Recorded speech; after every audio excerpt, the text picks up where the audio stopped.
calling Sweden. You will soon be connected to a random Swede.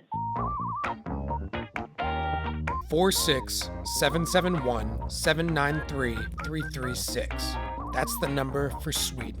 Not an agency or a hotline, but a direct line to a random Swede. A dial-a Swede, a Swede roulette if you will. And at a time when most people would rather text, Swede got its own number.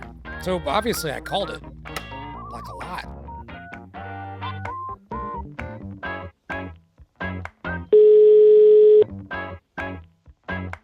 Hello. Hello, is this Sweden? Yes, it's Sweden. This is Matthew. How are you doing? Yeah, I'm doing fine. You too? Yes, I'm doing great. Just woke up. Thought I'd call a Swede. Yeah, that's good. Let me ask you, do you know why this number was created? Because, So if you go to the SwedishNumber.com, you will see that it's a campaign put on by the Swedish Tourism Association. This is like a campaign from the tourists saying to promote freedom of speech. So what they want to say with the campaign is like, okay, we were the first country in the world to allow freedom of speech, and now we are the first country in the world to let anybody just call anybody. But neither party really knows this on either end. I haven't signed anything to be able to do this, and I'm not, forbidden to say anything. So I guess what kind of questions are people asking when they call? Is it mostly tourism related? I talked to a guy from Portland a couple of days back, and we more or less instantly got into politics. Many people have asked about if I have any recipe for Swedish meatballs. I spent 3 days calling the Swedish number and talked to about 39 Swedes with an average talk duration of 7 minutes and 39 seconds. Of those calls, only 12% wanted to talk about tourism or visiting Sweden. 33% wanted to talk about politics, and about 45% cared about just who I was and what I was up to in my life.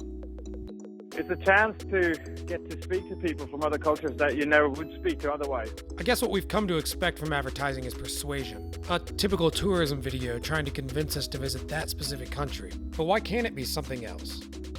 Just a chance to speak to other cultures that we wouldn't otherwise.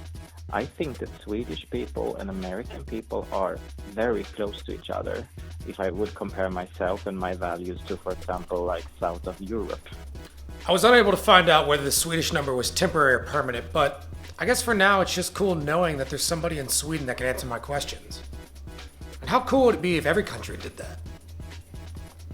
Yeah, so about that Swedish meatball recipe.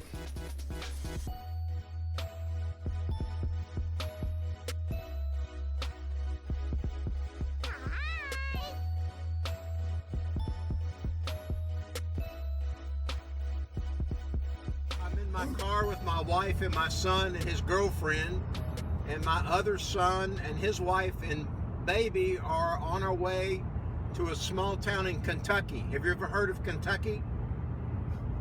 Oh yeah, Kentucky Fried Chicken. What's she saying? Kentucky Fried Chicken. Yeah, Kentucky Fried Chicken. That's right, Kentucky Fried Chicken. I think